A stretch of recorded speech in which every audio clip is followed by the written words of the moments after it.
From the beginning of recorded history, and for thousands upon thousands of years, cultures across the entire world all believed the earth was flat. Their various cosmologies and cosmogonies differed in slight ways, but their overall geographies and astronomies were incredibly consistent and in fact virtually identical. The earth was a stationary plane, void of any motion or curvature, flat across its entire expanse, except of course for hills, mountains, and valleys.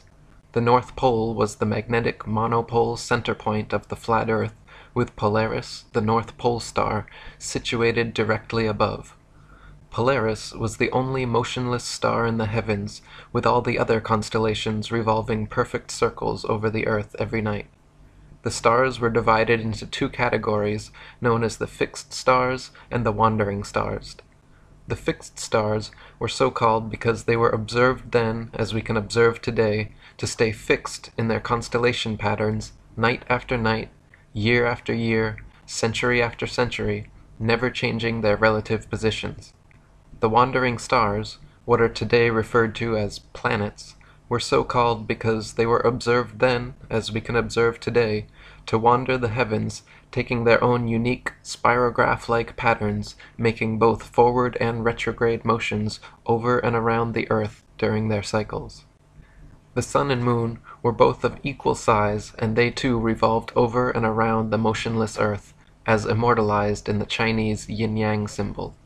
The sun and moon were much closer to Earth than supposed nowadays, and each shined with their own unique opposite lights, the sun's being warm, golden, drying, preservative, and antiseptic, and the moon's light being cold, silver, damp, putrefying, and septic.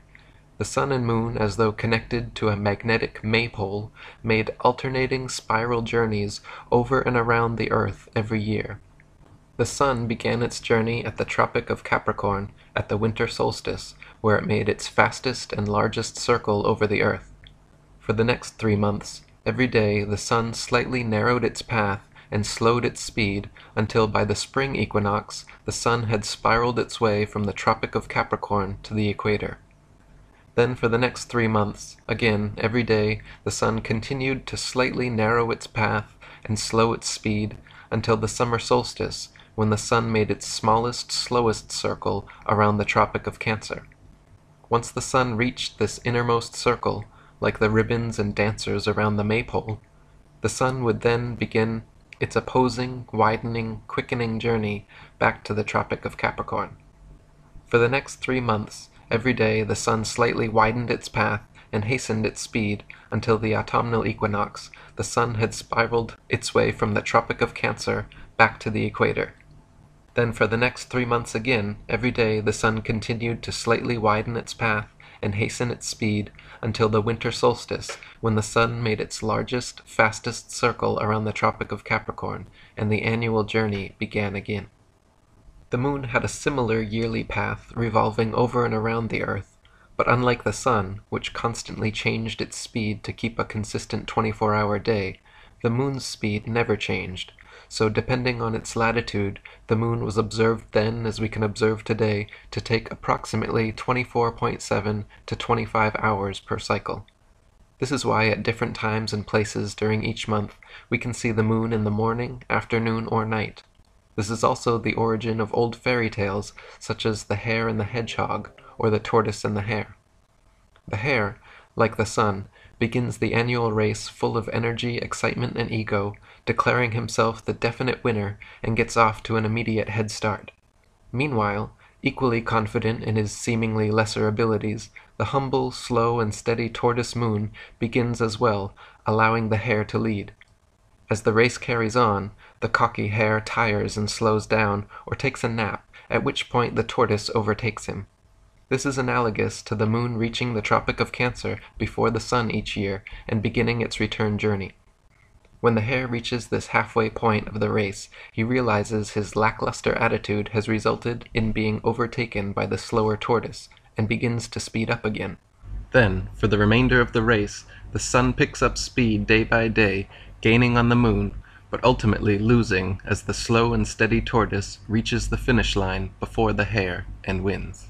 So for ancient man, Earth and Polaris were the two immovable center points of the universe, around which the sun, moon, and other stars all revolved in a dome-like shape. Some cultures believed in a literal, physical, solid dome or firmament to which the fixed stars were bound. Other cultures mythologized the axis mundi as the world tree with Polaris at the center and all the other constellations forming the branches. In these flat Earth depictions, the North Pole occupied the center point, and south was all straight lines extending outwards from there. East and west were not straight lines, as is assumed nowadays, but were in fact circles, just like all lines of latitude and the paths of the celestial bodies. The southern circumference of Earth was surrounded by a gigantic wall of ice 150 to 200 feet above sea level, holding the interconnected oceans in like a World Cup. Beyond the ice wall, some cultures claimed a firm barrier existed through which no human could penetrate. Other cultures believed there were entire worlds and other civilizations existing beyond the Antarctic ice. Currently, and for the past half-century, there has existed an international Antarctic Treaty preventing all independent exploration of Antarctica. Pre-approved guided tours exist which take visitors to a few coastal regions of Antarctica, but no independent exploration of the continent is allowed. Sailors like Jarl Andhoy have been caught attempting to explore Antarctica and threatened, turned around at gunpoint, fined, and jailed for violating this militarily enforced international treaty. As a result, the public currently has no way to confirm or deny the seemingly fantastical claims of ancient man concerning what may or may not exist at the southernmost extremities of the Earth. We can, however, confirm that this 200-foot ice wall surrounding the southern circumference of the Earth most certainly exists.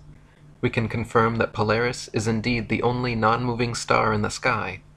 All the fixed stars indeed rotate perfect circles around Polaris while remaining stuck in their relative constellations night after night, year after year, century after century. The wandering stars, or planets, do indeed wander the heavens, taking their own unique spirograph-like paths when charted from a geocentric perspective. The sun and moon are indeed observably of equal size and revolve over and around us in daily cycles.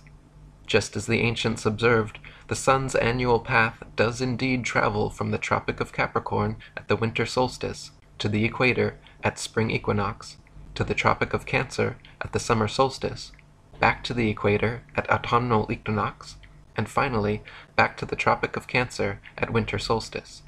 The sun's light is indeed warm, golden, drying, preservative, and antiseptic, while the moon's light is indeed cold, silver, damp, putrefying, and septic.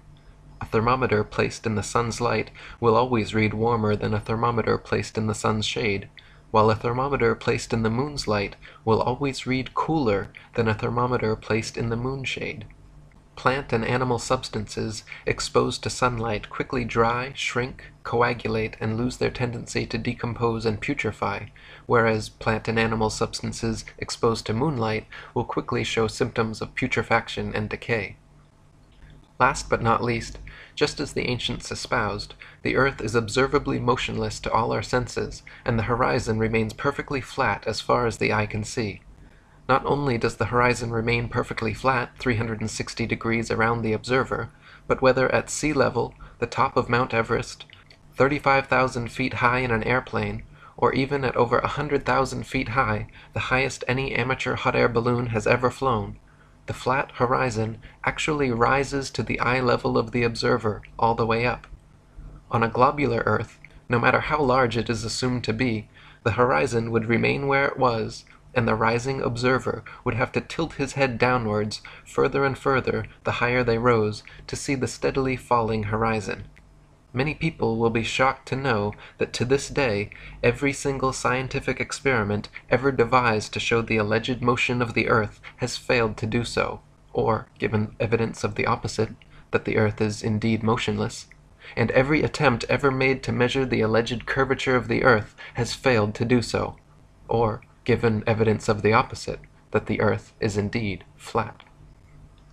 The first person in recorded history to ever claim that Earth was anything but the flat, motionless center of the universe was a Greek mathematician and philosopher named Pythagoras of Samos around 500 BC. Interestingly enough, Pythagoras has also been touted by Freemasonic historians such as Albert Mackey, James Anderson, William Hutchinson, and William Preston as being the very first Freemason. Presented more as a thought experiment than a complete cosmology, Pythagoras posited that if the Earth were a spherical globe turning on its vertical axis once per day while revolving annually around a stationary sun, that this model could also equally explain the cyclical motions of the heavenly bodies. This heliocentric model was taught to initiates at Pythagoras's Crotona school, but never became popular or had an influence outside of Greece for another 2,000 years. A century later, another Greek mathematician and philosopher named Plato also espoused a spherical Earth cosmology, except he claimed the Earth globe to be the motionless center of the universe, with the sun, moon, and stars revolving around.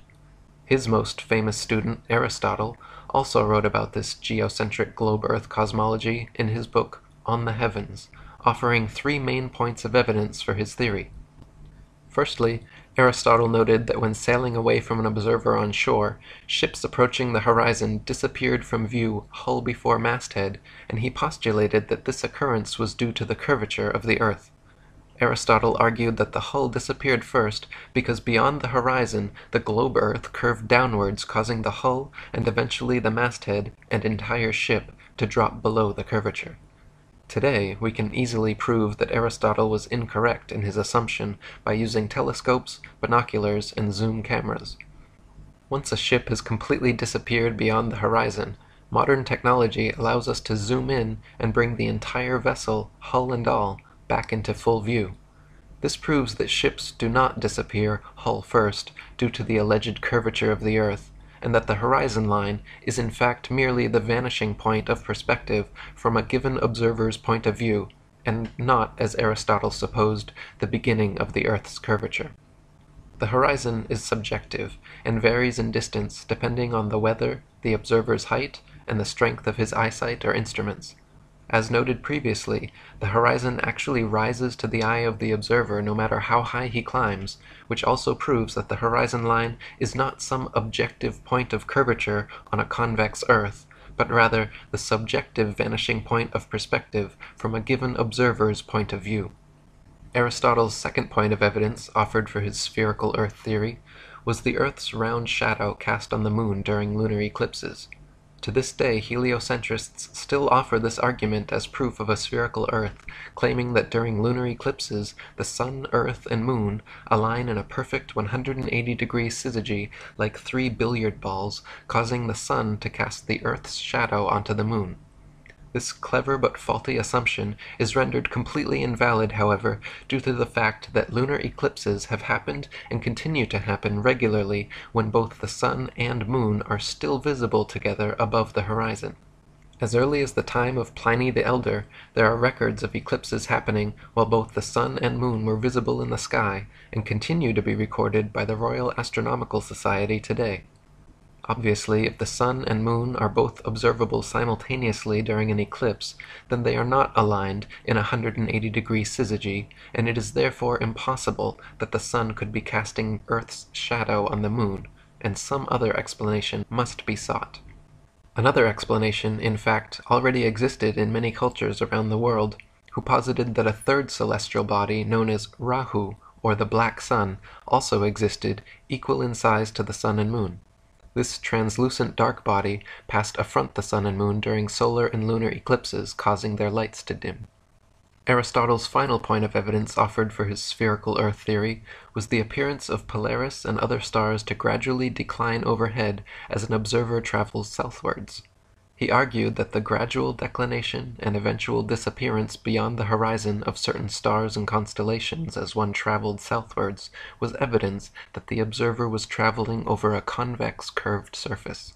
Similar to the ships disappearing over the horizon argument, Aristotle posited that the horizon line was the literal curvature of his spherical Earth, and the stars which declined and disappeared beyond it became invisible because a mass of curved Earth existed between them and the observer. In actual fact, however, the gradual declination of objects in the sky towards the horizon is merely a product of the law of perspective on plane surfaces. As any art student of point perspective knows, the human eye views the world in a pyramidal shape, so that when looking down a long hallway, the floor appears to rise, the ceiling appears to sink, and the walls appear to narrow into a point at the center of the observer's view. Of course, the dimensions of the hallway remain constant for its entire length. The floor does not actually rise, the ceiling does not actually sink, nor do the walls actually close in. But to the human eye, everything is perceived this way. Similarly, when the sun, moon, airplanes, or clouds appear to sink towards the horizon as they move away from us, they are not actually losing altitude and slowly approaching sea level. They are in fact maintaining the same altitude, except they are moving away from you, and so the law of perspective makes them appear to sink. A century after Aristotle, around 250 BC, yet another Greek mathematician and philosopher named Eratosthenes made his claim to fame with a new alleged proof of the spherical Earth. Eratosthenes noted that at noon during the summer solstice at Syene, the sun cast no shadow and the rays could reach straight to the bottom of his well, yet meanwhile in Alexandria, a vertically standing metal rod cast a significant shadow. By factoring the length of the shadow with his assumed distance to the sun, Eratosthenes recorded a measurement of Earth's circumference close to what heliocentrist astronomers still use today. The fact of the matter is, however, that Eratosthenes' calculations were made assuming the sun to be millions of miles away, so that its rays would fall perfectly parallel even in points as divergent as Syene and Alexandria. This faulty premise led to his faulty conclusion, which was eventually exposed upon the invention of the nautical sextant. Using sextants and plane trigonometry, by measuring the sun's angle at 2 points on Earth simultaneously and factoring their distance from each other, the Pythagorean theorem reveals both the height and dimensions of the sun. Using this method, the sun and moon have repeatedly been calculated to be approximately 32 miles in diameter, 3,000 miles from the surface of the Earth. High-altitude balloon footage has also filmed lighting hotspots on clouds, proving the sun to be local and acting as a spotlight, and not a burning ball of gas millions of miles away, as supposed by heliocentrists. After Eratosthenes, the globe Earth theory completely disappeared from philosophical thought and recorded history for almost 2 millennia. Geocentric flat Earth cosmologies continued to reign supreme, with even Eratosthenes himself, touted as the father of geography, depicting the Earth as flat in his famous 194 BC map of the world. Crates of Malice invented the first model globe Earth around this time as well, but it failed to have any effect on the world at large. Fast forward to 1522 AD, Portuguese explorer Ferdinand Magellan became the first person in known history to successfully sail around the world. This circumnavigation of Earth soon became and continues to be touted today as absolute proof of the spherical Earth theory. If Magellan was able to sail east to west around the entire world and return to his original starting point, surely the Earth cannot be flat and must be a globe, right? Wrong. Just as a compass can place its center point on a flat piece of paper, trace a circle either way around, and return to its original starting point, so can a ship or plane circumnavigate a flat Earth. The only kind of circumnavigation which could not happen on a flat Earth is north-southbound, which to this day has still never been done. Both the North Pole and Antarctica are military-enforced no-fly and no-sail zones due to restrictions originating from none other than the United Nations, the same United Nations that haughtily uses a flat Earth map in their official logo and flag.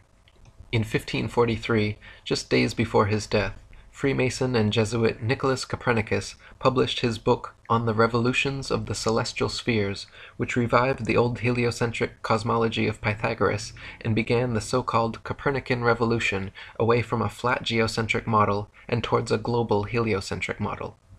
Since his book claimed Earth to be a tilting, wobbling, spinning sphere revolving at breakneck speeds around a stationary sun, it was initially met with due incredulity.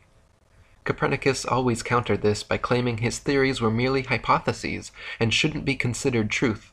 In his book he even wrote, quote, "The Pythagorean teaching was founded upon hypothesis, and it is not necessary that the hypothesis should be true, or even probable.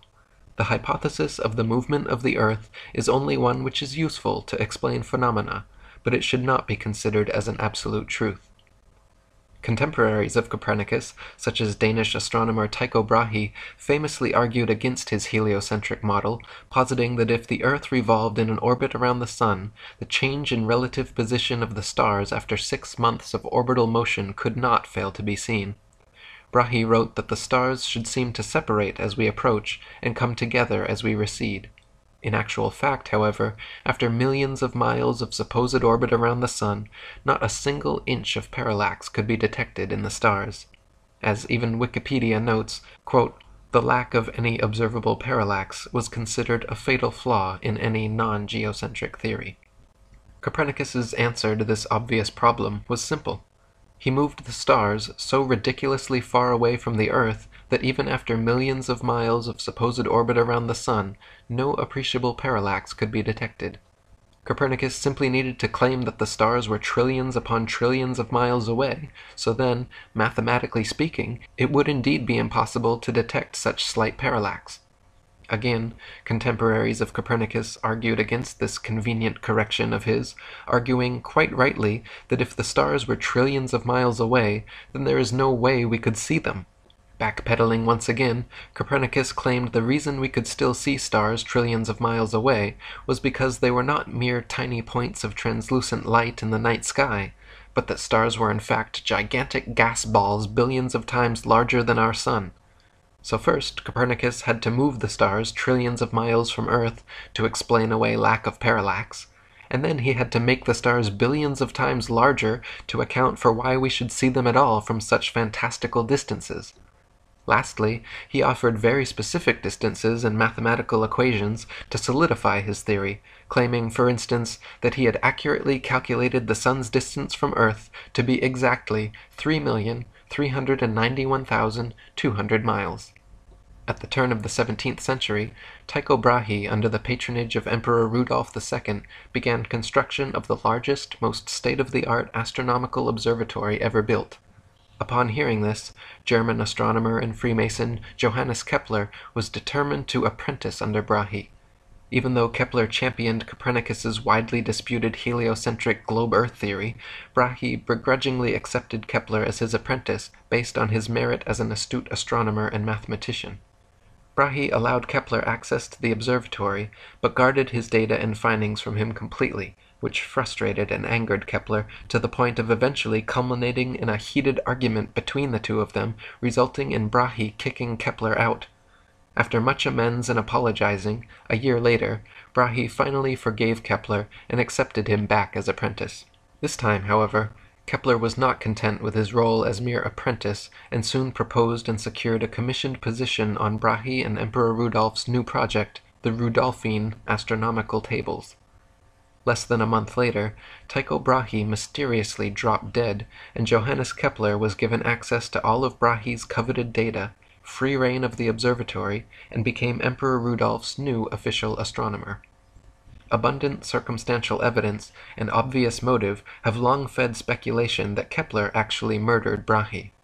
Brahe was only 54 years old and in fine health when suddenly he became deathly ill and passed away. His official cause of death was reported as a bladder infection, but subsequent autopsies of his body revealed toxic quantities of mercury present on his mustache hairs, which has led many researchers to conclude he was poisoned. The 2004 book Heavenly Intrigue suggested that Kepler had indeed murdered Brahe to gain access to his data. Kepler himself never denied this, and he actually wrote, quote, "I confess that when Tycho died, I quickly took advantage of the absence or lack of circumspection of the heirs by taking the observations under my care, or perhaps usurping them."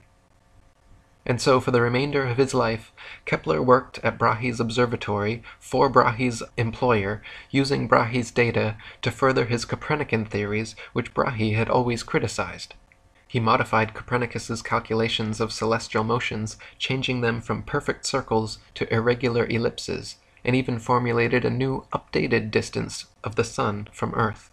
While Copernicus had claimed positively the Sun to be 3,391,200 miles from Earth, Kepler assured the astronomical community that his new figure of 12,376,800 miles was the true distance. A few years later, in 1608, the first telescope was invented, and by 1609, the next champion of Copernicism, Italian astronomer, Freemason, and probable Jesuit Galileo Galilei, had purchased and built several of them. Galileo improved upon the telescope's design, boosting the zoom capabilities from the original 3 times up to 30 times magnification, and in 1610 made the most important alleged discovery of his career. With his 30-time zoom telescope, Galileo claimed to have seen what he described as, quote, 3 fixed stars, totally invisible by their smallness, all close to Jupiter and lying on a straight line through it. After tracking these invisible stars for a while and noticing they appeared sometimes but not others, Galileo concluded that when he could not find them, they must be hiding behind Jupiter, and therefore they must not be invisible stars at all, but rather invisible moons orbiting Jupiter. His alleged discovery of moons orbiting Jupiter was then touted as proof of the Copernican system, claiming that Earth must be a planet like Jupiter since both have orbiting moons. To this day, NASA claims to have special telescopes, which can, on occasion, see these moons of Jupiter, just as Galileo claimed in his day to see, on occasion, with his special telescopes. Nowadays, with modern telescopes and zoom technology, we can see the celestial bodies far closer and with far more clarity than Galileo could have ever hoped for. A 2016 Nikon P900 has 83 times optical zoom and 332 times digital capabilities, which put Galilean telescopes to shame. Yet, even with this level of magnification, Galileo's alleged invisible stars orbiting Jupiter are nowhere to be found. Galileo and his fellow Mason predecessors, acting more like true believers of their heliocentric faith than legitimate scientists, were constantly guilty of inventing elaborate theories to support their foregone conclusion. This was never more evident than when Galileo presented his theory on the cause of tides in 1616. Cardinal Bellarmine had written Galileo the year before, stating that, quote, the Copernican system could not be defended without a true physical demonstration that the sun does not circle the earth, but the earth circles the sun. Taking this to heart, Galileo hoped to show that the earth's tides were caused by the sloshing back and forth of water as a point on earth's surface sped up and slowed down due to earth's alleged rotation on axis and revolution around the sun. He argued that these hypothetical motions of his globular earth were the cause of tides, and therefore the tides themselves were proof of Earth's motion. Unfortunately for Galileo, his ideas were not accepted and easily proven wrong by his contemporaries, who rightly pointed out that if his theory were correct, there would only be one high tide per day. Not only this, but if tides were caused by Earth's alleged motion, all lakes, ponds, and other inland bodies of water should be similarly affected, yet they are not. The next champion of heliocentricism was English mathematician and astronomer, knighted Freemason and Royal Society President Sir Isaac Newton. In 1687, Newton published his famous Principia Mathematica, which presented his idea of gravity to the world. The globe Earth theory had long faced criticism for being impractical due to the natural physics of spinning spherical objects, namely that anything placed on their surface should immediately fall or fly off. How could people, buildings, and the great oceans remain perfectly stuck to a ball Earth spinning faster than the speed of sound?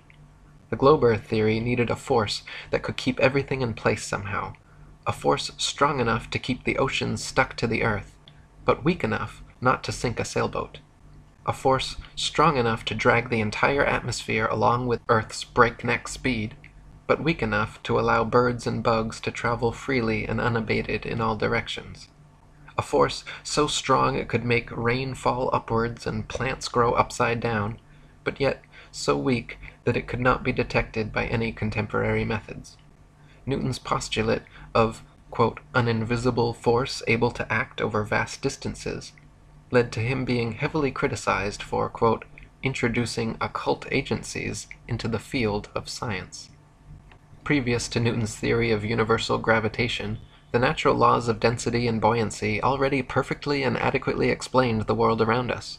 For example, the reason a balloon filled with helium rises into the sky while a balloon filled with air drops to the ground is not because Newton's mystical pulling force has an aversion to helium, but rather simply because helium is lighter and less dense than the nitrogen, oxygen, and other elements which compose the air around it, so it floats up. And conversely, a balloon filled with your carbon dioxide exhalation is heavier and denser than the air around it, so it falls down to the ground. If you blow a dandelion seed out of your hands, a substance just barely heavier than the air, it will float away and slowly but eventually fall to the ground.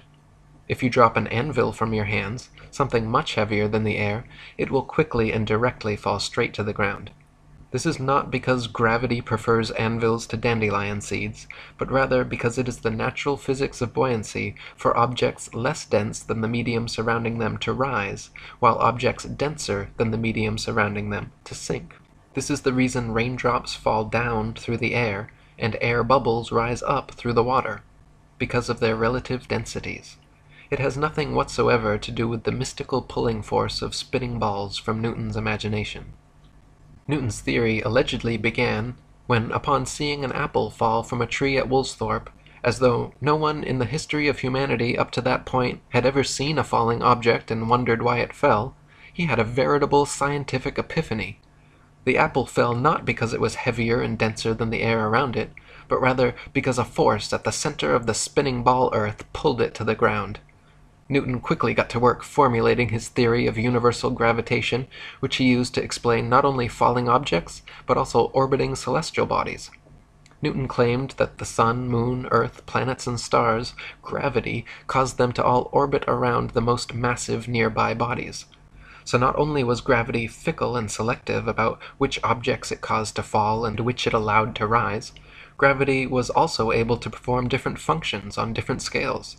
At the human scale, gravity allegedly caused people, buildings, and oceans to stick to the Earth, while at the planetary scale, gravity allegedly caused moons to orbit around planets, and planets to orbit around stars.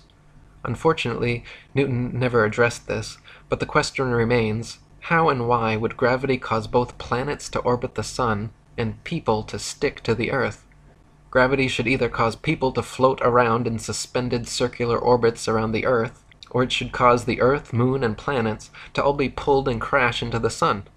The two effects are very different, yet the same cause is attributed to both. Furthermore, this magnetic-like attraction of massive objects gravity is purported to have can be found nowhere in the natural world. There is no example in nature of a massive sphere or any other shaped object which, by virtue of its mass alone, causes smaller objects to stick to or orbit around it. There is nothing on Earth massive enough that it can be shown to cause even a dust bunny to stick to or orbit around it. Try spinning a wet tennis ball or any other spherical object with smaller things placed on its surface, and you will find that everything falls or flies off, and nothing sticks to or orbits around it. To claim the existence of a physical law without a single practical evidential example is hearsay, not science. By now, however, you are likely beginning to see that these Freemasonic heliocentric priests are less interested in science and truth than they are in propagating contrived evidences for their foregone conclusions. In like manner, as Copernicus had claimed positively the sun to be 3,391,200 miles away, and Kepler had calculated it to be positively 12,376,800 miles away, Newton was quoted as remarking, "It matters not whether we reckon it 28 or 54 million miles distant, for either would do just as well." It appears he was correct, because the alleged distance to the heliocentrist's sun has continued to increase by the millions until today, where we stand with NASA's current official figure of 93 million miles. In 1773, Captain Cook became the first modern explorer known to have breached the Antarctic Circle and reached the ice barrier. This expedition offered an exciting chance to find proof of either the flat or globe Earth models, because Captain Cook intended to sail completely around Antarctica looking for inlets through the ice wall. If the Earth was indeed a globe 25,000 miles in equatorial circumference, as the heliocentrists claimed, then a complete circumnavigation of Antarctica would be approximately 12,000 miles. And if the Earth was flat, with Antarctica surrounding the entire circumference, a complete circumnavigation of Antarctica would have to take over 50,000 miles.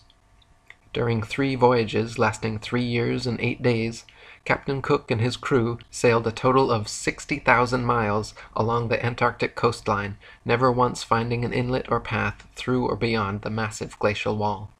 Captain Cook wrote, "The ice extended east and west far beyond the reach of our sight, while the southern half of the ocean was illuminated by rays of light which were reflected from the ice to a considerable height."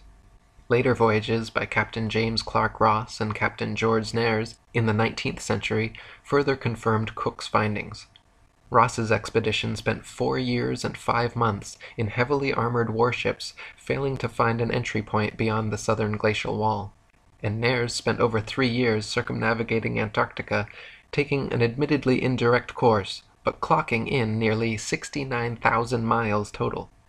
If Antarctica truly was the tiny ice continent claimed by globe Earth proponents, all of these expeditions would have ended years sooner. In addition to this, many Antarctic explorers, including Captain James Clark Ross and Lieutenant Charles Wilkes, using globe Earth projection maps, wrote in their journals perplexed at how they routinely found themselves out of accordance with their charts, stating that they found themselves an average of 12 to 16 miles outside their reckoning every day, later on further south increasing to as much as 29 miles per day. These huge discrepancies experienced by explorers the further south traveled are usually attributed to increasingly strong storms, winds, and currents, but if that were the case, they should have just as often found themselves ahead of their reckoning, which they never did. In 1783, the hot air balloon was invented, and for the first time in recorded history, people were able to float miles above the Earth's surface and see for themselves once and for all whether or not the Earth was flat or a globe. To many people's astonishment, as high as they rose, the horizon remained perfectly flat 360 degrees around them and rose to the level of their eyes all the way up.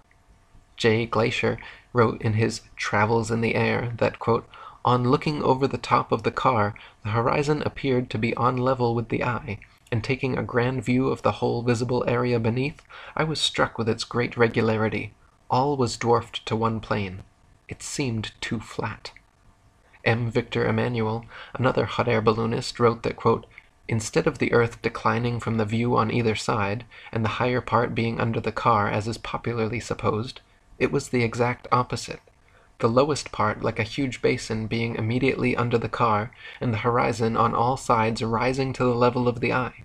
As stated previously, this is only possible on a flat plane."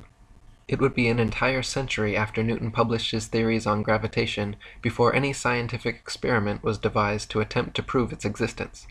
In 1797, Henry Cavendish, the British scientist, Freemason, and wealthy grandson of the Duke of Devonshire, created an experiment which he claimed successfully proved the existence of gravity, measured its constant, and provided accurate figures for the exact masses of the Earth, Sun, Moon, and planets. How did Cavendish achieve this quantum leap for heliocentric pseudoscience? He fixed 2 large lead balls on opposite ends of a torsion balance and hung them from the roof of his shed. By watching and recording slight motions of the contraption via telescope through his shed window so his mass would not affect the reading, Cavendish claimed to have proven gravity. 2 small lead balls were hung near the large ones, and any motion observed towards one another was touted as being the influence of gravity. Now, the Cavendish experiment has been widely criticized by the scientific community because never in over 2 centuries since its creation has anyone been able to replicate it. Firstly, the balls simply do not always attract one another as they must for the so-called gravitational constant to be constant at all. Sometimes the torsion balance turns towards the balls and sometimes away, as it is impossible not to give some slight tremulous motion when interacting with it. Henry even complained in his notes how often as he was performing the measurement, the contraption was still in oscillation. Secondly, since his calculated force of gravity was 10 to the 39th power weaker than the force of electromagnetism, from which all material objects are composed, there is no control for the experiment which can factor out and positively differentiate the alleged gravitational force from the known stronger electromagnetic force.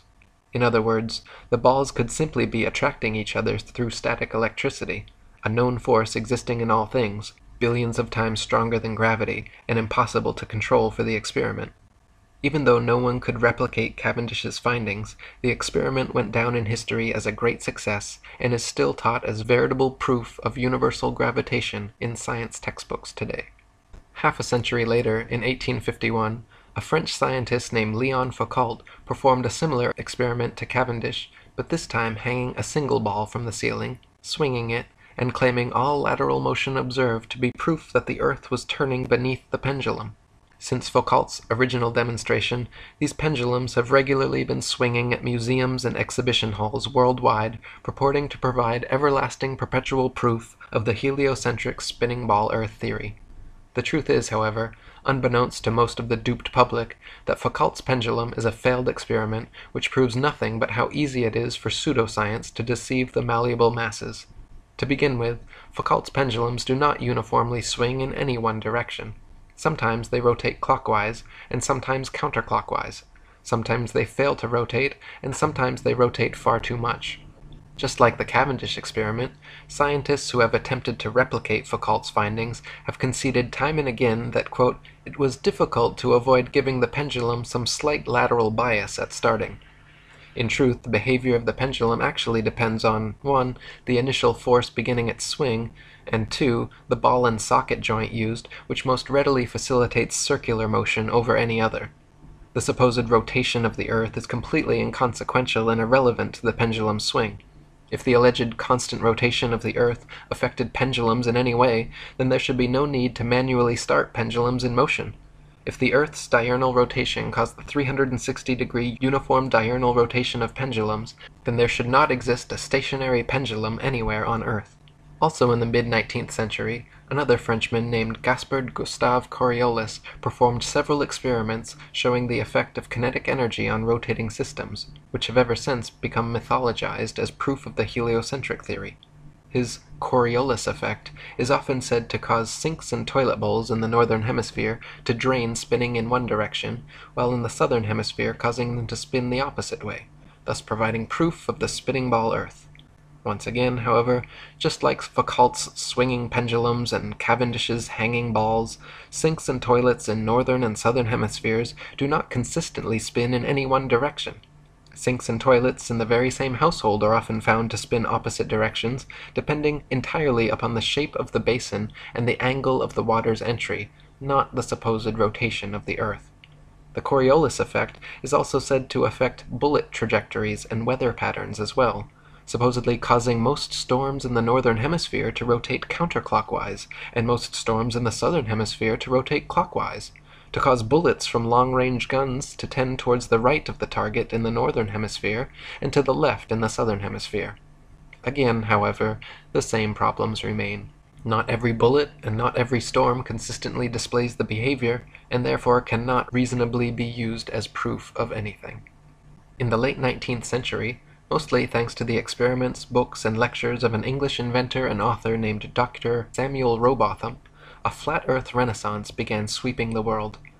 Rowbotham's findings, beginning with his 1864 book, Earth Not a Globe, an experimental inquiry into the true figure of the Earth, proving it a plane without axial or orbital motion and the only material world in the universe, caused quite a stir in the scientific community, and thanks to 3 decades of his effort, the shape of the Earth became a hot topic of debate around the turn of the 19th century. Dr. Rowbotham conducted several experiments using telescopes, spirit levels, and theodolites, special precision instruments used for measuring angles in horizontal or vertical planes. By positioning them at equal heights aimed at each other successively, he proved over and over the Earth to be perfectly flat for miles, without a single inch of curvature. In his most famous series of experiments, Rowbotham traveled to Cambridge, England, where there is a 20-mile canal called the Old Bedford, which passes in a straight line through the fenlands, known as the Bedford Level. The water has no interruption from locks or water gates of any kind, and remains stationary, making it perfectly suitable for determining whether any amount of convexity or curvature actually exists.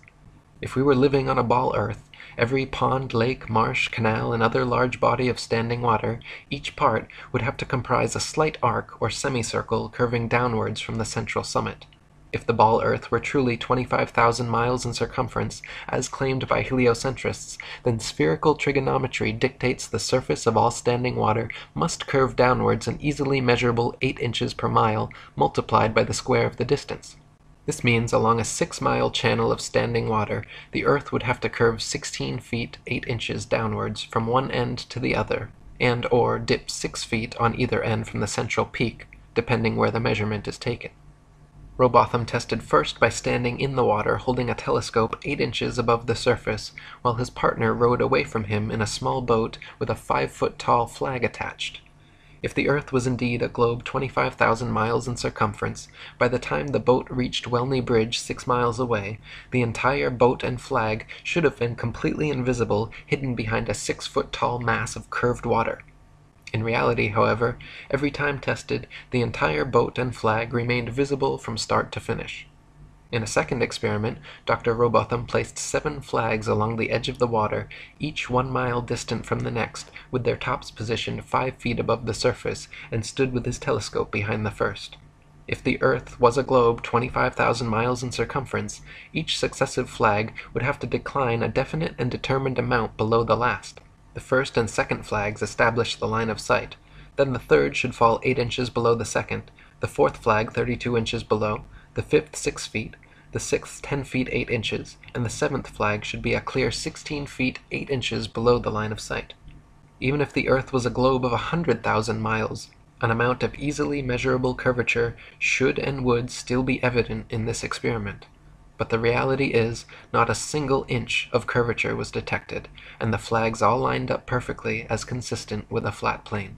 In 1870, one of Rowbotham's supporters, an English scientist of the Royal Academy named John Hampden, offered a public wager of £500 to anyone who thought they could prove the Earth spherical by repeating the Bedford Level experiment. Alfred Russel Wallace, a fellow English scientist, ardent evolutionist, and personal friend of Charles Darwin, accepted Hampden's wager, and the two met with referees to decide the matter at the Bedford Level. The original plan was to repeat Rowbotham's flag experiment, but after hours of attempting to align them one on each mile marker, upon looking through the telescope, quote, they could not even judge which was which, let alone decide whether the line of sight along them was flat or curved. Heated debate ensued, an angry quarrel followed, and the experiment descended into a farce. They called it a day, but a week later reconvened, this time Wallace setting new parameters for the experiment, which had never been tested or approved by Rowbotham or Hampden. Wallace hung a large calico sheet from the old Bedford Bridge, with a thick black line painted across its center, and positioned his telescope 6 miles south at Welney Bridge at the same elevation. Then, halfway between these 2 points, Wallace placed a long red pole topped with a marker disc designed to fall in line with the black painted marker and telescope. All of these he placed at a masonically significant 13 feet 3 inches above the water. Wallace's plan was to view the marker disc and black line through the telescope, and if the middle marker appeared below the line of sight, this would be taken as proof of the water's flat surface, and if the middle marker appeared above the line of sight, it would be taken as proof of Earth's curvature. Hampden immediately took issue with this new method of allegedly determining curvature, but begrudgingly accepted to continue. When viewed through the telescope, the center marker fell a tiny bit below the telescope crosshair, and the far marker on the bridge fell a tiny bit below that. This result was not expected by either party, but Wallace quickly claimed it proof that the Earth was curving downwards, while Hampden claimed the results to be in accordance with the law of perspective over flat surfaces. This time an even more heated debate ensued, until Wallace refused to speak another word with Hampden, gave him the silent treatment, and even had the police escort Hampden from his hotel room before leaving town the following day. The referees for the wager decided in favor of Wallace, and the money was given to him. In response, Hampden immediately published a 16-page pamphlet denouncing Wallace as a liar and cheat, called "Is Water Level or Convex After All? The Bedford Canal Swindle Detected and Exposed." Another fellow English author and flat-earther, William Carpenter, also present during the experiment, wrote his equally scathing 30-page review of the swindle entitled "Water Not Convex, the Earth Not a Globe," demonstrated by Alfred Russel Wallace on the 5th of March, 1870. Hampden later took Wallace to trial and sued him for his £500. The court formally decided in favor of Hampden that the bet was invalid and returned his money in full. Next, Hampden immediately reissued his challenge to Wallace, increasing the wager to £1,000 and inviting Dr. Rowbotham to attend. This time the experiment would be conducted as Rowbotham had originally done, standing in the water with telescope held 8 inches above the water, observing a boat with a 5-foot flag attached sailing 6 miles away from Welch's Dam to Welney Bridge.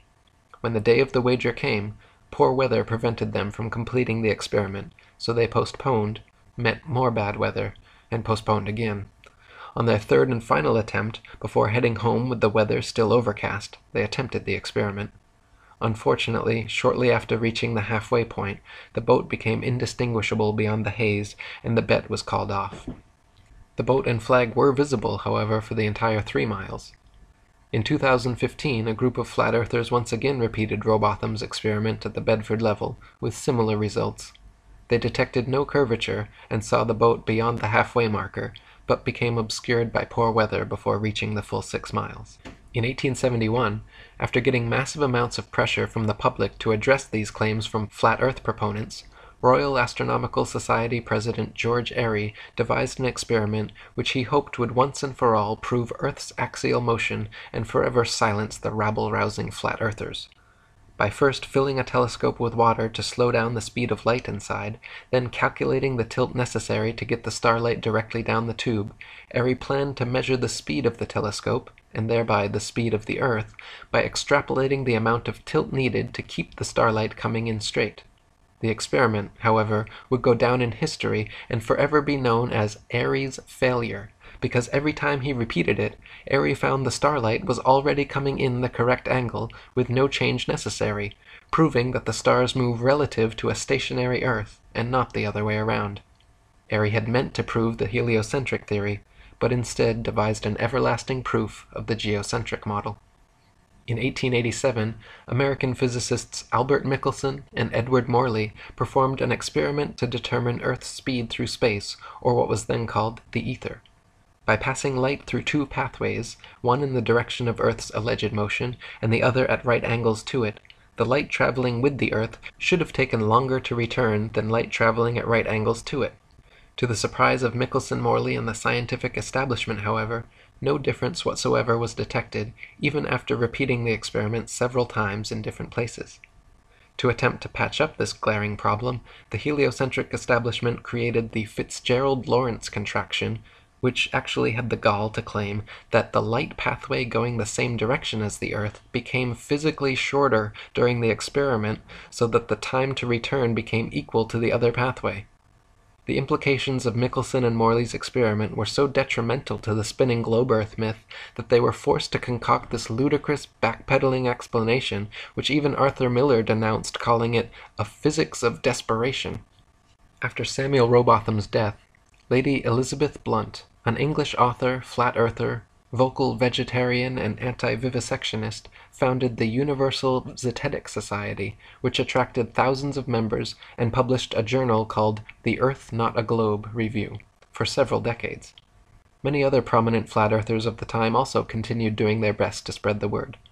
John Hampton continued publishing his own work and reprinted all of Samuel Rowbotham's material. In 1885, William Carpenter published his famous 100 Proofs Earth is Not a Globe. In 1892, Alexander Gleason released his New Standard Map of the World as It Is, which remains to this day one of the most accurate flat Earth maps ever created. He had hopes it would completely replace globes and Mercator maps the world over, but unfortunately his map's influence was short-lived. The next year, in 1893, Gleason published his flat Earth tome entitled Is the Bible from Heaven? Is the Earth a Globe? Does Modern Science and the Bible Agree? Which gave many flat Earth proofs and also explained his wonderful map.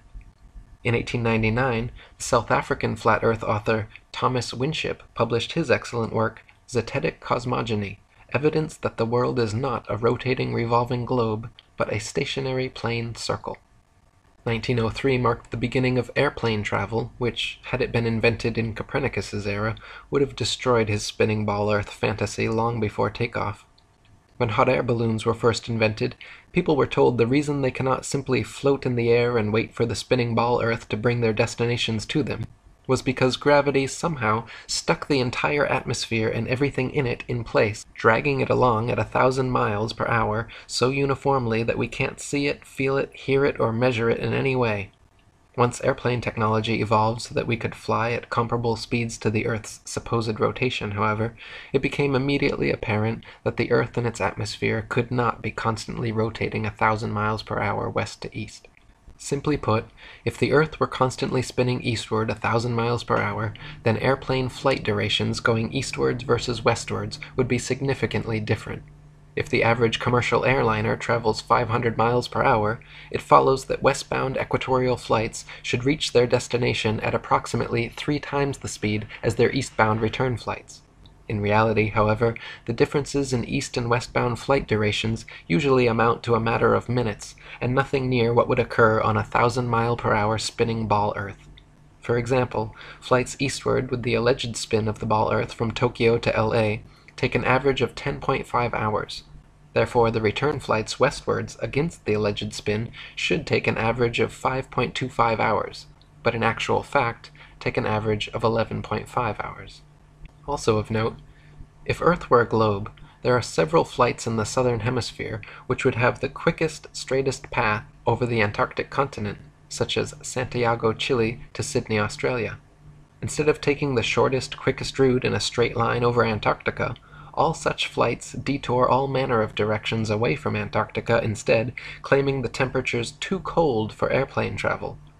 Considering the fact that there are plenty of flights to, from, and over Antarctica, and NASA claims to have technology keeping them in conditions far colder and far hotter than any experienced on Earth, such an excuse is clearly just an excuse, and these flights aren't made because they are impossible. If the Earth was a ball and Antarctica was too cold to fly over, the only logical way to fly from Sydney to Santiago would be a straight shot over the Pacific, staying in the southern hemisphere the entire way. Refueling could be done in New Zealand or other southern hemisphere destinations along the way if absolutely necessary. In actual fact, however, Santiago to Sydney flights go into the northern hemisphere, making stopovers at LAX and other North American airports before continuing back down to the southern hemisphere. Such ridiculously wayward detours make no sense on the globe, but make perfect sense and form nearly straight lines when shown on a flat Earth map. On a ball Earth, Johannesburg, South Africa to Perth, Australia should be a straight shot over the Indian Ocean, with convenient refueling possibilities on Mauritius or Madagascar. In actual practice, however, most Johannesburg to Perth flights curiously stop over either in Dubai, Hong Kong, or Malaysia, all of which make no sense on the ball, but are completely understandable when mapped on a flat Earth. A casual study of other South Hemisphere flight paths and stopover points will prove to even the most staunch skeptic the clear illegitimacy of globe map projections. Building on Michelson and Morley's experiment, in 1913, French physicist Georges Sagnac again proved the existence of the ether and the stillness of Earth by using a beam splitter to send light in opposite directions around a path, recombining them, then observing their interference fringes, first while stationary, and then while rotating the entire experiment table 2 revolutions per second. The changes in interference patterns between the moving and non-moving trials proved that the light, and therefore the Earth, was stationary. In 1914, William Westfield wrote his geocentric classic, Does the Earth Rotate? No! And when Gerard Hickson's masterpiece, Kings Dethroned, A History of the Evolution of Astronomy from the Time of the Roman Empire up to the Present Day, was published in 1922, the heliocentric theory of the universe was on its last legs. In 1925, the Michelson-Gale experiment again vouched for a stationary Earth, and it was clear to the establishment that they needed something big to bring public opinion back their way. In 1916, a Jewish physicist named Albert Einstein had published his General Theory of Relativity, a brilliant revision of heliocentrism which, in one philosophical swoop, abolished the ether from scientific study, replacing it with a form of relativism which allowed for heliocentrism and geocentrism to hold equal merit. If there was no absolute etheric medium within which all things exist, then hypothetically one could postulate complete relativism with regard to the movement of 2 objects, such as the Earth and Sun. In one philosophical leap, with no scientific evidence to support it, Einstein and the heliocentric establishment were thus able to sweep Aries Failure, Michelson, Morley, Sagnac, and Gale all conveniently under the carpet and pretend they didn't exist, simply by claiming that all motion in the universe was relative. By the late 1920s, Einstein and his theories had been pushed so vehemently, the heliocentric theory began making a comeback, and Einstein was being touted as a genius and one of the greatest minds in history. Far from it, even he himself admitted when asked, "What is it like to be the smartest man alive?" responded by saying, "I don't know, you'll have to ask Nikola Tesla," a true genius who in no way supported Einstein's relativity or the heliocentric theory. Einstein was even caught lying when he originally claimed to have never even heard of the Michelson-Morley experiment, but later admitted that he had indeed created special relativity with the intent of abolishing the ether and nullifying the Michelson-Morley result.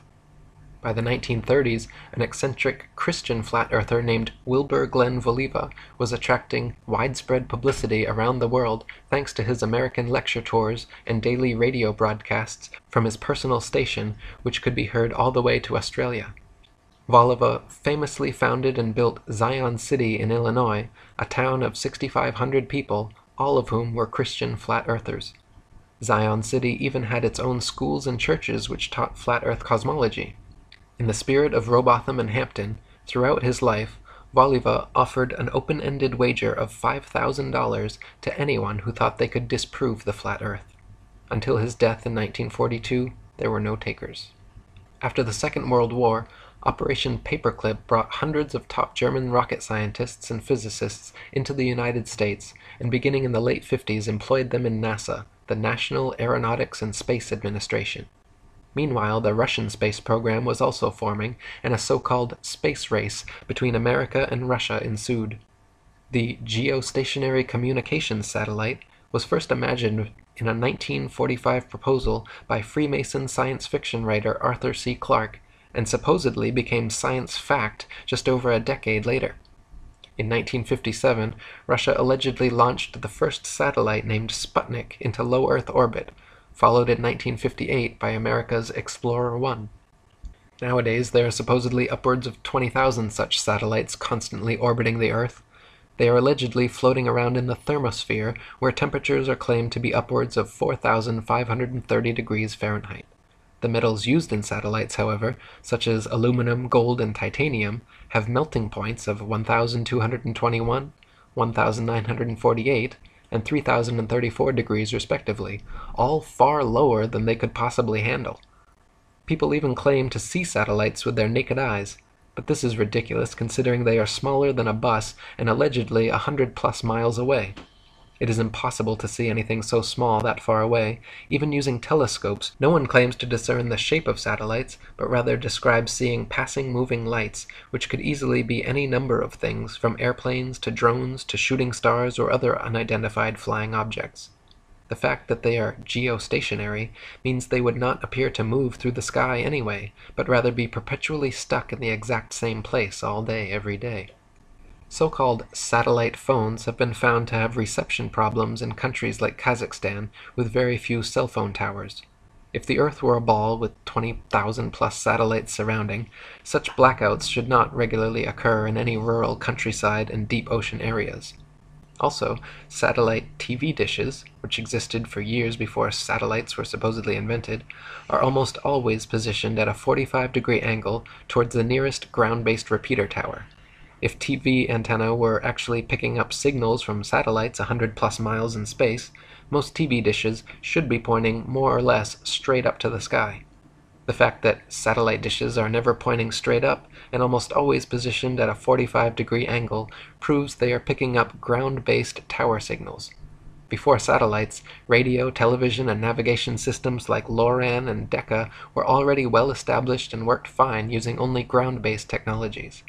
Nowadays, huge fiber-optic cables connect the internet across oceans, gigantic cell towers triangulate GPS signals, and ionospheric propagation allows radio waves to be bounced all without the aid of the science fiction bestseller known as satellites. Also in the late 50s, a sign maker from Dover, England named Samuel Shenton, in the spirit of Robotham and Lady Blunt's Zetetic Society, created IFERS, the International Flat Earth Research Society, and began giving lectures on television, in newspapers, to youth clubs and schools about our flat, motionless Earth. Shenton discovered the writings of the late 19th century flat Earth authors mentioned previously and made it his mission to spread the Zetetic message as far and wide as he could. With NASA's supposed satellite launches happening, people constantly questioned Shenton about satellites proving the globe Earth, to which he would always reply, "Does sailing around the Isle of Wight prove it is spherical?" When NASA claimed to have put the first man in space, Shenton said from the beginning that it was all photo and video trickery. When John Glenn supposedly orbited the world in 1963, Shenton even sent him a free IFERS membership, with a personal message saying, "Okay, wise guy." Shenton knew that John Glenn, two-time U.S. Senator and one of NASA's first astronauts, was a lying Freemason, just like his heliocentric forefathers from Pythagoras to Copernicus, Kepler to Cavendish, along with most all of NASA's astronauts. Buzz Aldrin Jr. is an admitted ring-wearing, hand-sign-flashing 33rd-degree Mason from Montclair Lodge No. 144 in New Jersey.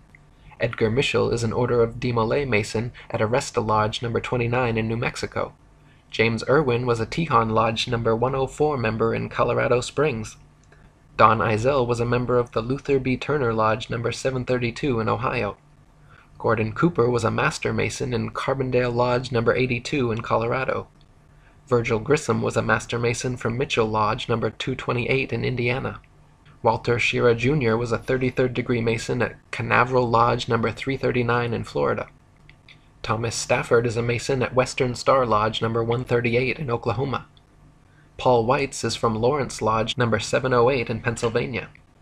C. Fred Kleineknecht, the head of NASA during the Apollo program, shortly thereafter became Sovereign Grand Commander of the Council of the 33rd Degree of the ancient and accepted Scottish Rite of Freemasonry of the Southern Jurisdiction. NASA astronauts Neil Armstrong, Alan Shepard, William Pogue, Vance Brand, and Anthony England all had fathers who were Freemasons as well. The amount of astronauts known to be Freemasons or from Freemasonic families is astonishing. It is likely that more astronauts and people of key importance in NASA are affiliated with the Brotherhood as well, but not so open about their membership. For there to be this many Masons, members of the world's largest and oldest secret society, involved with the promotion and propagation of this globalist heliocentric doctrine from its outset to modern times, should raise some serious suspicion. Before the first Apollo missions ever even cleared the launch pad, 11 NASA astronauts died in highly suspicious accidents. Gus Grissom, Roger Chaffee, and Ed White were all cremated together in an Apollo capsule fire during a completely unnecessary and dangerous test where they were strapped down and locked into a 100% oxygen chamber which incinerated the three of them to death in seconds. 7 other astronauts, Ted Freeman, Charles Bassett, Elliot See., Russell Rogers, Clifton Williams, Michael Adams, and Robert Lawrence, died in 6 separate airplane crashes, and Ed Gibbons in a car crash. 8 of these deaths were in 1967 alone. So many astronauts coincidentally dying under such circumstances is highly unlikely, and lends credence to the idea that these were intentional hits by the Masons trying to find the right people to sell their hoax. One of the most outspoken of the fallen astronauts was Gus Grissom. By 1967, Grissom had become increasingly irritated and vocally negative about NASA's chances of ever landing a man on the moon. He stated the odds were pretty slim, and famously hung a lemon on the Apollo capsule after it repeatedly failed safety testing procedures. Grissom threatened to go public with his complaints about the LEM, and even told his wife Betty, quote, "If there ever is a serious accident in the space program, it's likely to be me." Right after his murder, government agents raided Grissom's house before anyone had been informed about the fire or his death. They removed all his personal papers and his diary, never to be returned. From 1969 to 1972, the Freemasons at NASA claimed to have landed 6 of their Apollo missions on the moon. With this ingenious deception, a bit of rocket technology, a bunch of lying Freemasons, and photographs taken through a round window, with this one psyop, NASA managed to convince nearly everyone on Earth that they live on a spinning ball. However, in the documentary A Funny Thing Happened on the Way to the Moon, you can watch official leaked NASA footage showing Apollo 11 astronauts Buzz Aldrin, Neil Armstrong, and Michael Collins for almost an hour using transparencies and camera tricks to fake shots of a round Earth. They communicate over audio with Control in Houston about how to accurately stage the shot, and someone keeps prompting them on how to effectively manipulate the camera to achieve the desired effect. First they blacked out all the windows, except for a downward-facing circular one, which they aimed the camera towards from several feet away. This created the illusion of a ball-shaped Earth surrounded by the blackness of space, when in fact it was simply a round window in their dark cabin. Neil Armstrong claimed at this point to be 130,000 miles from Earth, halfway to the moon, but when camera tricks were finished, the viewer could see for themselves the astronauts were not more than a couple dozen miles above the Earth's surface in a high-altitude plane. These images showing a globular world soon became the Freemasons' most valuable tool in altering public perception about the shape of the Earth. Since the original so-called blue marble image, NASA has provided the public with many more pictures and videos showing a globe Earth, touting veritable photographic proof that Pythagoras' 2,500-year-old theory was finally validated. When seen with a skeptical eye, however, professional photoanalysts have dissected several NASA images of the ball Earth and found undeniable proof of computer editing. For example, images of the Earth allegedly taken from the Moon have proven to be copied and pasted in, as evidenced by rectangular cuts found in the black background around the Earth by adjusting brightness and contrast levels. If they were truly on the Moon and Earth was truly a ball, there would be no need to fake such pictures. When NASA's images of the ball Earth are compared with one another, the coloration of the land and oceans and relative size of the continents are consistently so drastically different from one another as to prove beyond any reasonable doubt that the pictures are all fake. NASA has many alleged photographs of the ball Earth which show several exact copy and pasted duplicate cloud patterns. Cheeky graphics artists have even placed things like faces, dragons, and the word sex into cloud patterns over various ball Earth pictures. One recent Pluto picture clearly has a picture of Disney's Pluto the dog layered into the background. On a clear afternoon, during a waxing or waning moon cycle, it is possible to see the blue sky right through the moon. For centuries, stars and planets have often been seen and recorded, even by the Royal Astronomical Society, to have been seen through the moon. If the moon is translucent enough to see objects through it, it cannot be the solid, spherical planetoid claimed by NASA and modern astronomers.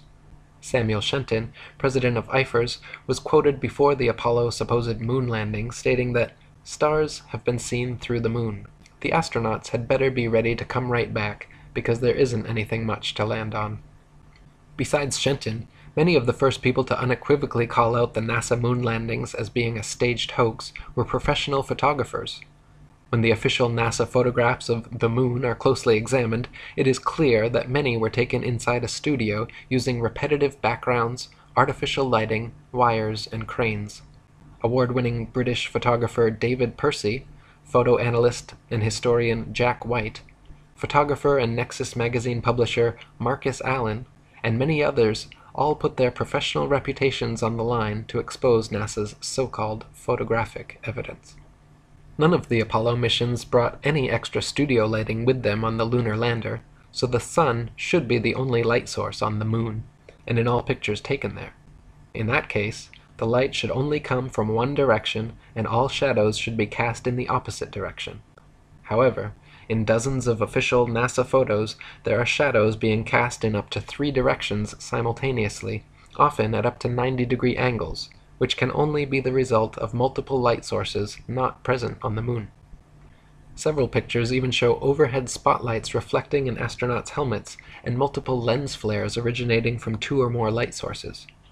Analyzing several images from the 6 missions shows repeated background features, the exact same hills, dunes, and craters, being used over and over again in supposedly different places on the moon, as well as visible foreground and backdrop lines indicative of a studio set. In images from Apollo 11, Buzz Aldrin can be seen wearing different color gloves and different length boots in pictures that were supposedly taken within minutes of each other. If Buzz was really in the vacuum of space in a pressurized spacesuit, he certainly would not have had the time or reason to depressurize and repressurize his suit just to make such fashion adjustments. Some pictures show the lunar rover with no tracks anywhere around it. Others show rover tracks all over the foreground while it is yet to be unpacked and unloaded. A couple pictures even show what appear to be sneakers and a lady's heel tracks on the moon, in addition to the astronauts' boot prints. Another glaring mistake is that none of NASA's images or videos show stars in the background as they should, just complete blackness, likely because exact star maps as they should appear from the moon would be nearly impossible to fake. The testimony of different astronauts on different missions, in their autobiographies and interviews, just muddies the water even more, some of them bragging about the, quote, astonishingly brilliant light of the stars, and others saying they, quote, don't remember seeing a single star while on the moon. Such inconsistencies, and the fact that none of NASA's moon pictures feature stars or planets in their appropriate positions, should raise a red flag that these astronauts were not on the moon. Many pictures of the sun on the moon are clearly spotlights and not the sun. Some images show studio lighting lens flares or studio lighting reflecting off a black background. One image clearly shows a shadow on the ceiling of space as the lunar lander lifts off.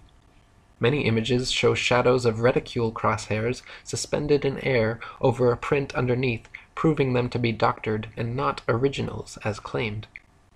Images of the lunar lander supposedly on the moon shows a pathetic 1969 attempt at creating high-tech futuristic-looking equipment using what appears to be construction paper, gold foil, scotch tape, and metal shower rods. The idea that the piece of junk shown in these official NASA photographs flew to the moon and back is so ludicrous it's laughable. Close-ups of the lunar lander footpads show them without a speck of dust on them and without a burn print under its 10,000-pound thrusters, like it was just gently set down in place. NASA scientists in their own documents were worried about the LEM falling into its own massive burn radius, yet there it sits with no burn print and spotless clean pads. Even the astronauts' boot prints made deep impressions on the moon dust, yet the lander's 10,000-pound thrusters left not a trace, no blast hole, and no dust on the pads. When the video evidence is examined, even more anomalies are found. In certain frames, light pings can be seen reflecting off overhead stage wires attached to astronauts' backpacks. In one Apollo 16 clip, an astronaut falls to his knees and is quickly jerked back up to his feet by what can only be an unseen wire hoisting him straight upwards. One of the more obvious video anomalies is how several Apollo missions show American flags flapping around in the non-existent space wind.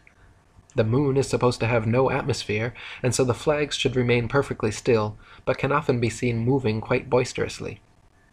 Another interesting video anomaly is discovered by playing NASA's moon footage at 2x speed, then watching the astronauts walking, running, jumping, or cruising around on their little buggy. Without the speed adjustment, there is a low-gravity illusion, as the astronauts seem to float, drift, and glide slowly and smoothly along. But once they are seen at 2x speed, it becomes clear that they are in, quote, normal gravity, walking, running, jumping, and cruising at normal speeds. They simply reduced the play speed by 50% in post-production, and voila, instant moon motion. Not only is the Apollo video record fraught with fraud, but NASA claims the original Apollo 11 videos have conveniently disappeared from their records so no one can analyze them for authenticity. You heard correctly. They spent over $30 billion of American taxpayer money traveling to the moon and then lost the video evidence. Those blurry, ghostly black and white images shown on TV were purposely lousy because NASA insisted at the time that all TV networks must broadcast directly from a big screen display in their operations room, a mandate which all the major networks accepted, and so what the public saw was just a video of a poorly magnified video, and now it is impossible to watch the original.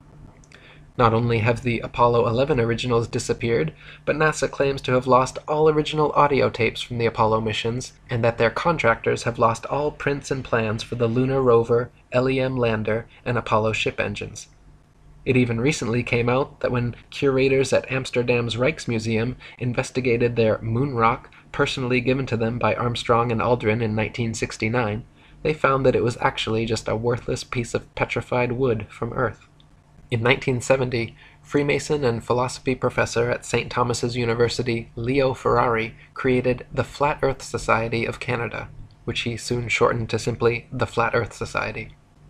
Unlike Samuel Shenton's International Flat Earth Research Society in every way, Leo Ferrari's Flat Earth Society treated the entire subject as a deadpan joke, making a mockery of it, and even creating several intentionally false flat Earth arguments.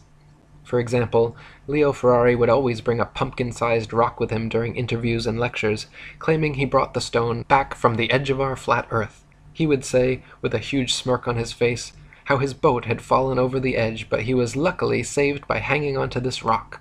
Clearly, treating our flat Earth in this tongue-in-cheek way discouraged people from taking the matter seriously, and creating this fake Flat Earth Society was the Freemasons' way of mitigating Shenton's Eifer's genuine threat to their global deception. In 1971, Samuel Shenton passed away, and the American former airplane mechanic Charles K. Johnson took his place as president of Eifer's. Charles and his wife Marjorie, like Lady Blunt and many of the original Zetetic Society members, were not only flat earthers, but outspoken vegetarians and anti-vivisectionists. Charles and Marjorie maintained a periodical called The Flat Earth News for many years, where they printed articles about NASA's lies, geocentricity, flat Earth, and vegetarianism. Unlike Leo Ferrari and his mock society spreading disinformation, Charles Johnson was a genuine voice speaking out against the evils of the world. In 1974, when Johnson heard of Ferrari's budding organization, he decided to contact him and wrote a cordial letter requesting further information about his society, to which Ferrari never replied. 2 years later, Johnson wrote another polite letter saying how he was delighted by the prospect of a like-minded campaigner, and said how it was a very happy day when he learned of Ferrari's society. Quote, "I feel sure at the core we cannot be too far apart in aims," Johnson wrote. "I do try to practice what I preach, to think and seek and search out reasonable ideas and concepts." He closed saying that he could hardly wait to hear from Ferrari and hoped very much he would please reply. After 6 months without a response, Johnson wrote one more time explaining again his sole purpose to enlarge his view and getting and holding on to the facts, which would benefit himself and in time the rest of the world. He requested a reply and a copy of Ferrari's FES magazine. In conclusion, Johnson signed, "Thanks from the bottom of my heart," in advance, but warned that if Ferrari insisted on ignoring him once again, quote, "I will then know for sure that you are some kind of enemy of the flat earth work." Eventually Ferrari did reply this time, but not with a message or magazine as requested. He simply enclosed an FES paid application form. Johnson investigated Ferrari's organization further and found that he was using, quote, "the flat earth idea as a gimmick to entertain and promote the atheistic society." From then on, Johnson worked hard to expand his Eifers and constantly for the rest of his life exposed Ferrari's FES, calling him a false prophet, guilty of muddying the waters of truth.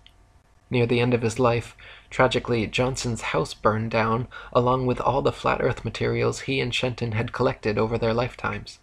Until his dying day, Johnson claimed the fire to be the result of arson by a NASA agent he had seen snooping around.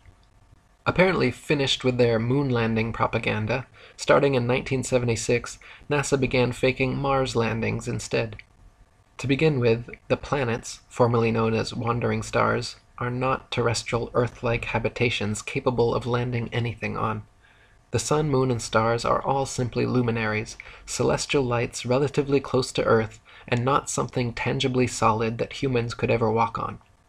This is painfully obvious to anyone with functioning eyeballs and a telescope or Nikon P900 camera, but NASA continues to this day to publish thousands of fake CGI images claiming to come from Mars. Even assuming Mars was an actual spherical desert planet as NASA claims, it is impossible for them to have safely landed the probes based on their own trials and statistics. They say the surface pressure on Mars is only 0.3% the surface pressure on Earth, and equivalent to the pressure at about 23 miles above the Earth. There is not enough air matter at that pressure, however, to provide any lift for opening up the parachutes NASA uses to land its Mars probes. No parachute ever devised has been able to successfully deploy at that altitude. They simply stream straight back, then never fill the rest of the way down. Joe Kittinger's record highest, fastest, and longest parachute dive from the Earth's upper atmosphere had him free-falling from only 19 miles high for 15 minutes at 767 miles per hour, and his drogue chute proved useless and offered no deceleration. Yet NASA would have us believe, for example, that Phoenix's parachute managed to somehow slow it down from 12,738 miles per hour to 123 miles per hour in just 2.86 minutes before its final landing.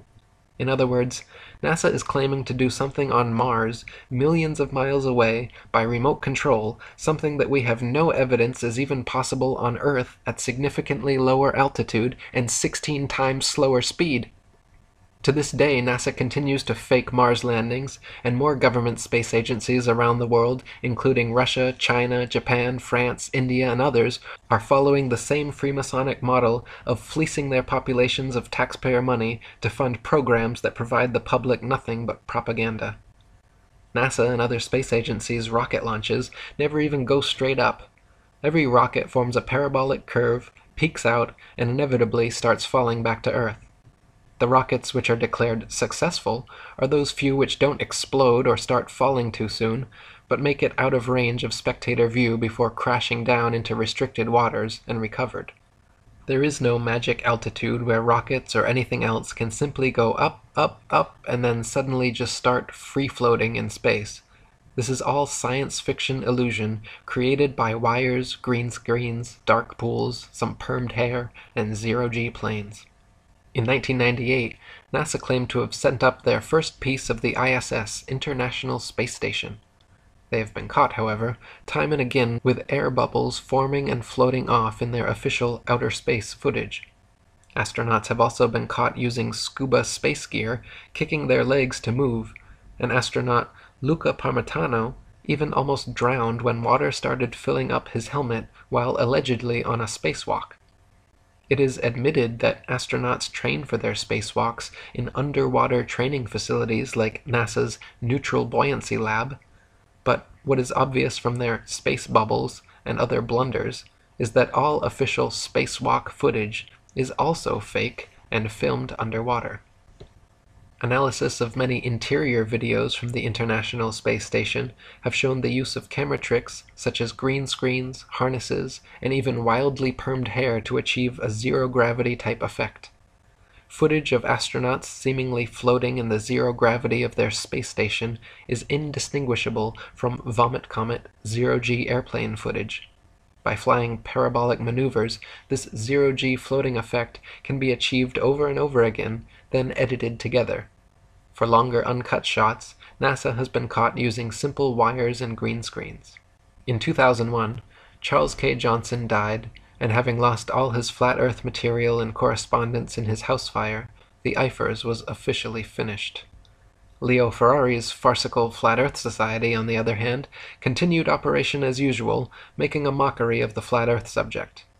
In 2004, the reins of FES presidency were handed over to Daniel Shenton, of no relation to genuine Flat Earther Samuel Shenton, who, true to Ferrari's example, maintains the Flat Earth Society website to this day, where they purport such fantastical, purposeful disinformation as the flat Earth disk constantly rising upwards forever through the universe to account for gravity.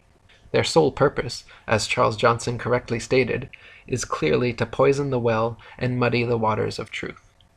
In 2008, teacher and author Eric Dubay, that's me, began a website and published a book titled The Atlantean Conspiracy, which exposed, among many other things, Freemasonry, the fake moon landings, geocentricity, and even featured a quote from IFER's president Charles K. Johnson.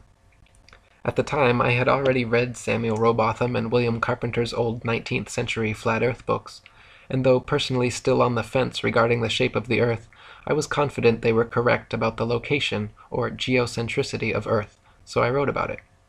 In 2009, after watching Alex Jones interview and praise several NASA astronauts on his show, I wrote an article and sent a message to him and his producers about the moon landing hoax, and included a link to Samuel Rowbotham's Flat Earth book for them to read. Alex even mentioned this on air the next day, and called me a flat earther who thinks he's covering up some Atlantean conspiracy, the title of my book and website. The Earth being flat, that's clearly ridiculous, though I've actually been contacted by some flat earthers saying I'm covering up the fact that it's some Atlantean conspiracy. For the next several years, I continued writing books and articles about various conspiracies and worked on building a huge social media presence. by making multiple accounts, adding as many friends and followers as possible, joining and posting to as many groups and pages as possible. Over the course of a few years, I began building up very large followings on Facebook, Google+, LinkedIn, Twitter, StumbleUpon, Pinterest, Sue, and many other sites. To give you an example of their efficacy, you can see here my main Google Plus account with over 135 million views, and my secondary one with over 87 million. In mid-2011, a professional artist, comedian, and Hollywood actor named Math Powerland, claiming to also be an ex-NASA whistleblower, created the NASA channel on YouTube. He made a few decent videos exposing NASA image fakery, but his channel certainly did not contain many flat earth proofs or evidence, and there are more videos of him ranting about Axe deodorant, hookers on Tinder, his championship sexual prowess, and other irrelevant topics than there are actually exposing the flat earth. For example, see his recent video entitled The History of the Flat Earth, the same name and comparable length as the video you are watching now, but contains almost no content relating to history or the flat earth, just him venting his various political frustrations. In short, anyone visiting his channel would not become a flat earther, and would more likely be turned off from the subject due to his manic ranting style and lack of factual content. In November of 2014, after years of researching and writing, I released my book The Flat Earth Conspiracy, the first pro-flat earth book written in nearly 50 years. I simultaneously released a flat earth conspiracy documentary on YouTube, began giving radio interviews, and published several influential articles on the subject. Within a very short space of time, the flat earth keyword saw a 600% rise in activity, and Google search results jumped from a few thousand to over 21 million. Soon after this, just as Johnson had experienced with Ferrari, I noticed a wave of disingenuous so-called flat earthers flooding into the movement with the obvious intent to muddy the waters. For example, when I began writing my book, The Flat Earth Conspiracy, I came across Paul Michael Bales on Facebook, a recent flat earth convert who had been collecting a library of old original flat earth books and letters. Hoping to find some good reference material, I messaged him asking for recommended titles, and he told me a few choice books to read. The full extent of our interaction consisted of a short Facebook conversation, yet curiously, after my book was published and the flat earth movement started growing, Paul began stating publicly that he was the Morpheus to my Neo, and that he taught me everything I know about the flat earth. He even made the ludicrous claim that my book was plagiarized from old Facebook posts of his. Matt Boylan, aka Math Powerland, also jumped in and had the gall to say that, quote, my entire book was plagiarized from his information, which is equally laughable, considering he and his information are only mentioned in 2 paragraphs of my 252-page book. Needless to say, both of their claims are baseless and go to show how desperate they are to receive credit where it is not due. You can also see from this Google Analytics chart that the flat earth keyword had not made any significant change in 2011 since the launch of Matt's YouTube channel, nor in late 2012, early 2013, when Paul claims to have gotten his start.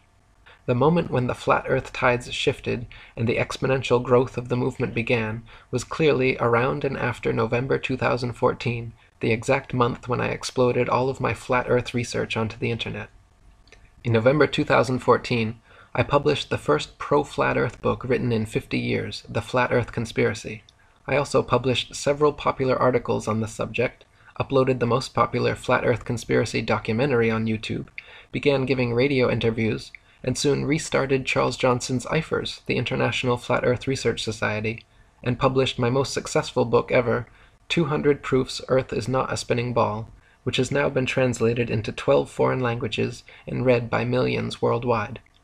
These simultaneous actions, my intentional exploding of credible flat earth information onto the internet all at once, which I had been preparing for the entire year before, are undoubtedly the catalyst behind the exponential growth curve seen beginning here. Later on, around March 2015, recent flat earth convert Mark Sargent came out of nowhere, began uploading new flat earth videos every day, uploading new interviews several times per week, got offered his own radio show, started being heralded by many as the king of flat earth, and credited with starting the modern flat earth revival. At first I was glad to have him on board, until the cracks began to show and the clear disinformation campaign began. Mark claimed the moon and stars were holographic projections, maintained by alleged dome builders, who keep us inside a Truman Show enclosed structure, among much other nonsense. He even lied about me in several interviews, including one where he claimed that I promoted the idea of a constantly rising flat Earth to account for gravity, when in fact I constantly expose this false concept as being disinformation. Mark was, and continues to be, the Leo Ferrari to my Charles Johnson. In fact, Mark has even bragged several times about being a card-carrying member of Ferrari's farcical organization. By New Year's Eve 2016, our new IFers had gained over 3,000 members and was receiving 50,000 hits monthly when it was suddenly and without warning or explanation deleted from the internet. As the administrators and myself quickly worked on salvaging our material and creating a new site, the obvious parallels to Johnson losing everything in his NASA agent-initiated house fire were noteworthy. Around the same time, 2 disingenuous Flat Earth channels issued 2 fraudulent copyright strikes against me, which I managed to overturn by filing legal counterclaims against them. YouTube itself began a program of regularly unsubscribing old subscribers of mine and lowering view counts of popular videos. Shortly after that, Facebook also decided to jump on the Eric Dubay censorship bandwagon by deleting my account, all my pages, and giving my Atlantean Conspiracy group directly over to a team of Freemason shills who still administrate it to this day, filling the group with nothing but death threats to me, pictures of Masonic goats, and ridiculous belittling memes. After re-registering for new accounts and accumulating my friends lists again, Facebook has now deleted 2 more profiles, and I am currently on my 4th, still trying my best to spread the word. In 2016, the movement continued to grow, with many more genuine flat earthers taking up the reins and exposing the truth online, as well as many more disingenuous shills continuing to poison the well with misinformation. The new IFers began thriving with more monthly visitors than ever before. Many new Flat Earth YouTube channels began creating and mirroring excellent content. Now, at the turn of 2017, I am truly pleased with the rapid growth of this wonderful Flat Earth movement, and I encourage everyone to please help speak out, share this video, and spread the good word, as we look forward to a future where humanity is finally free from this grandest of all deceptions.